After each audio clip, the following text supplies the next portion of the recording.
اگر مرغی شوربے والی پکانی ہو تو اسے پکانے سے 10-15 منٹ پہلے لیموں کا رس اور سرکہ ہم وزن لے کر مکس کر کے مرغی پر لگا کر رکھ دیں، پھر گھی میں تل کر مسالہ ڈال کر پکائے۔ اس سے ذائقہ بہت ہی مزیدار آئے گا۔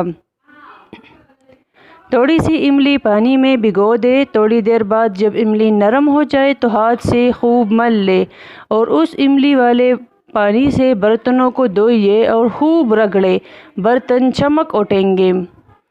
کثرت استعمال کے بعد پلاسٹک کے برتنوں اور بوتلوں پر کچھ داغ پڑ جاتے ہیں اور چکنائی جم جاتی ہے۔ اس کے لیے ایک بڑے سے ٹب میں برتنوں کے حساب سے 2 بڑے چمچے کپڑے دھونے والا سوڈا ڈال کر برتن اس گرم پانی میں بھگو دیں۔ نتائج حیران کن ہوں گے، اس سے وہ سارے داغ دھبے ختم ہو جائیں گے۔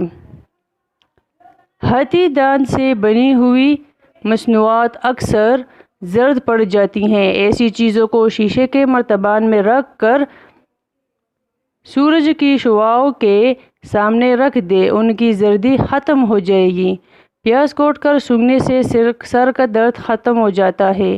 پودینے کی ڈنڈیاں یا لیموں کے چھلکے کپڑوں اور کتابوں میں رکھنے سے کیڑے ختم ہو جائیں گے۔ موسم گرما میں تکیا میں اگر تھوڑا سا کافور ملا دیا جائے تو اس سے تکیا ٹھنڈا بھی ہو جائے گا اور کھٹمل بھی نہیں پڑیں گے۔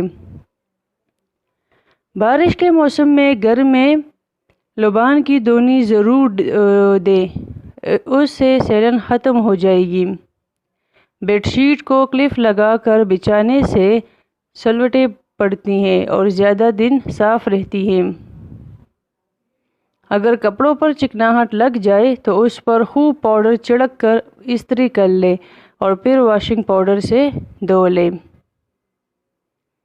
بعض دفعہ مہندی ہلکی رہتی ہے۔ جب مہندی سوکھ کر جڑ جائے تو اس پر پان میں استعمال ہونے والا چونا لگا لیا جائے، اس سے مہندی کا کلر بہت ہی خوبصورت آئے گا اور ہاتھ پاؤں بھی خوبصورت دکھیں گے۔